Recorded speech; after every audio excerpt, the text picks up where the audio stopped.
En quête d'un dernier challenge sportif, en tant que joueur, depuis 1 an, Yaya Touré est sur la voie de la reconversion. L'ancien capitaine des éléphants, champion d'Afrique 2015, souhaiterait devenir entraîneur. Sans club depuis 1 an, Yaya Touré semble avoir trouvé sa voie de reconversion. L'ex-international ivoirien apprend le métier d'entraîneur dans l'espoir de devenir un coach, un grand coach, à l'image du joueur de classe mondiale qu'il a été.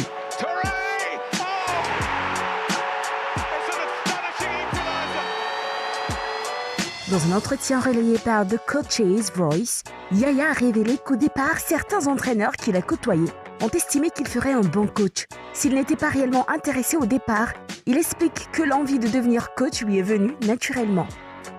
Après avoir débuté sa formation, Yaya Touré s'exerce aujourd'hui auprès des jeunes du club anglais de Queen's Park Rangers, dont il dirige les séances d'entraînement.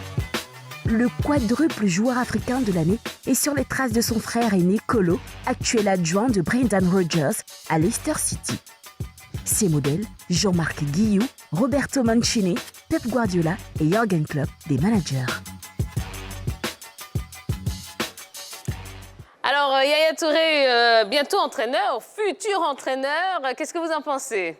Déjà, ça nous situe sur la fin de carrière de footballeur de Yaya Touré. Longtemps, nous avons spéculé ici en ce qui concerne, je dirais, un dernier challenge de l'éléphant. Mais finalement, peut-être on se dirige vers une carrière d'entraîneur de foot. Et là, bon, voilà, c'est la reconversion la plus répandue dans la carrière de footballeur, comme vous l'avez dit, comme l'élément aussi le signifiait. Kolo a déjà emprunté ce chemin-là, il le suit dans ce sens. Pas mal de joueurs aussi ont déjà fait ce pas. Donc voilà, c'est une carrière c'est un autre challenge qui va commencer pour Yaya Touré. Mon premier commentaire, c'est une ambition noble de la part de Yaya Touré de devenir entraîneur. Maintenant, mon deuxième commentaire, est-ce que cette décision a été mûrement réfléchie par Yaya Touré?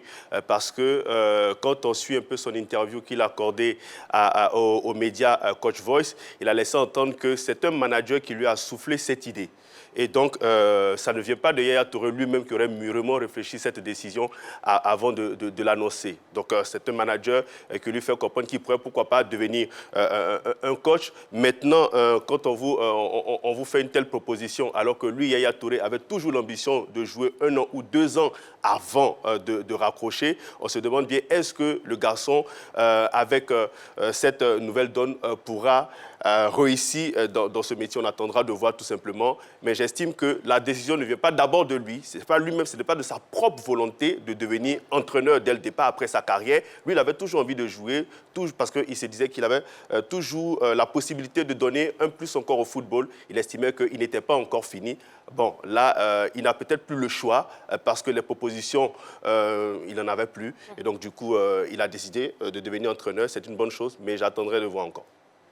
Non, mais même si cela lui a été proposé par un entraîneur, forcément derrière, il va réfléchir à cette possibilité d'entraîner.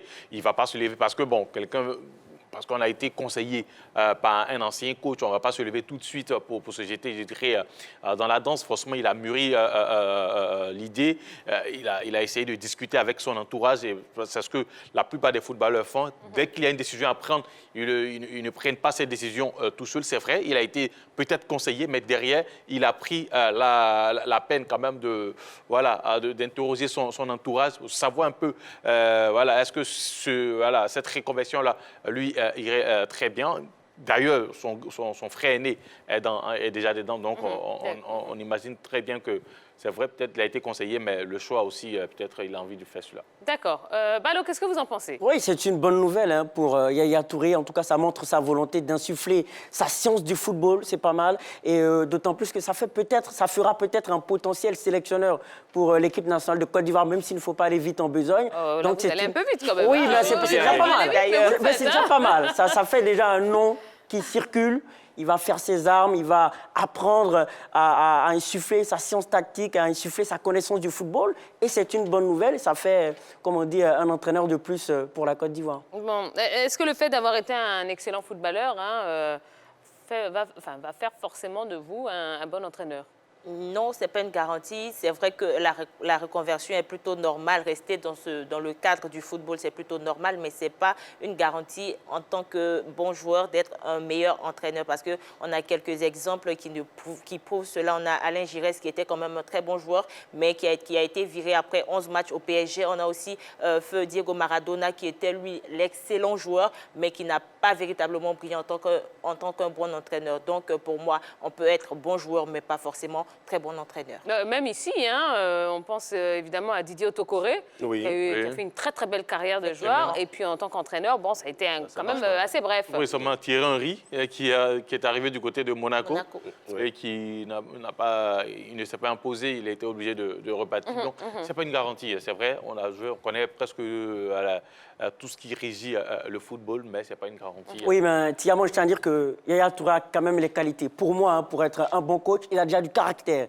Il a prouvé en équipe nationale de football. Ça compte, du caractère pour taper du poing sur la table, pour faire avancer une équipe, ça compte. Et également, c'est quelqu'un qui sait avoir le leadership puisqu'il a été capitaine de l'équipe nationale de Côte d'Ivoire. Ça fait de lui un leader naturel pour une potentielle équipe. Donc, pour moi, il a les qualités pour être un bon coach. Il a le caractère. Didier Otokore, pour ceux qui le côtoient, savent que c'est quelqu'un qui a un très fort caractère. Mais bon, oui, mais il y a peut-être d'autres conditions qui n'ont pas permis à Didier on peut avoir du caractère en étant un exécutant. Mais là, c'est celui qui donne les ordres, donc c'est carrément différent. Oui, mais là, avoir du caractère, c'est insuffler du courage à ses joueurs. Hein, parce qu'il y a des matchs où on a besoin... Le courage, hein. Non, le courage n'arrive pas. Si, justement, parce que très souvent, on a de mauvais leaders. Lorsque l'équipe flanche, on a besoin d'un aboyeur, d'un coach qui en veut pour insuffler la gagne à ses joueurs. Là, ça compte, le caractère, ça compte. D'accord. Et Boris? Oui, vous parliez du fait qu'on a été un bon joueur et puis on devient un bon entraîneur. Oui, il y a des cas qui sont légion. Zinedine Zidane a été un excellent joueur, un excellent footballeur. Aujourd'hui, entraîneur, il est aussi magnifique. Il y a Luis Enrique, l'ancien entraîneur du FC Barcelone, qui était un très bon joueur avec l'équipe du Barça, avec la sélection espagnole, et puis aussi qui a fait une très bonne carrière en tant qu'entraîneur. Donc oui, je crois qu'on peut avoir été un excellent footballeur et devenu un très bon entraîneur. Ce n'est pas une garantie. Vous ne dites que ce n'est pas une garantie, mais j'ai cité des exemples palpables. OK, il n'y a pas de souci. Dans le cas de Yaya Touré, qu'est-ce qu'il lui faut, ou qu'est-ce qui lui manque peut-être aujourd'hui pour faire la première des choses, c'est de... Laissez-moi finir, merci beaucoup. Un petit carton, ça va vous faire du bien, monsieur? Rosalie. Bon. Qu'est-ce qu'il faudrait à Yaya Touré pour qu'il fasse une belle carrière d'entraîneur? Travailler, apprendre. Parce qu'on va prendre un peu le cas qui est plus récent et qui aujourd'hui est devenu une sorte d'exemple. C'est le cas de Zidane qui a commencé avec les jeunes du Real de Madrid. Ensuite, il arrive en équipe première. Ça se passe très bien. Donc déjà, Yaya, il faut travailler. Il faut aller d'un point A à un point B sans toutefois sauter les étapes à ce prix-là. Et surtout, il faut beaucoup travailler, il faut beaucoup s'inspirer des autres. On a vu un peu dans l'élément, plusieurs entraîneurs sont ces modèles, notamment Jürgen Klopp, notamment Pep Guardiola. Il faut regarder ces messieurs-là travailler. Il faut essayer de voir comment ils insufflent, je dirais,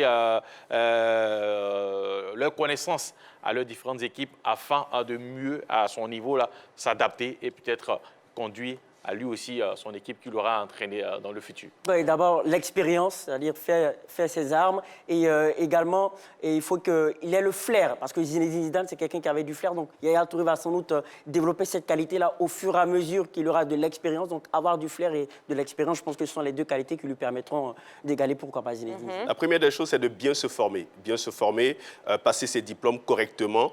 Par la suite, apprendre auprès d'un technicien chevronné pour acquérir de l'expérience. Et puis après, maintenant, il essaiera de voler de ses propres ailes. Très bien. Ben, en tout cas, on lui souhaite bonne chance aussi. On attend de voir. Mais en tout cas, on lui souhaite vraiment beaucoup de chance dans ce nouvel exercice. Voilà.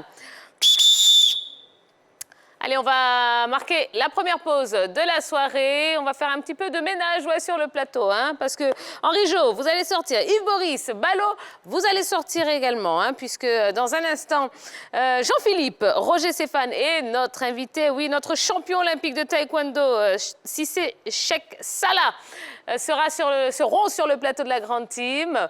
On va parler évidemment de sa carrière. Et puis, vous aurez surtout l'occasion d'appeler en direct pour lui poser toutes vos questions.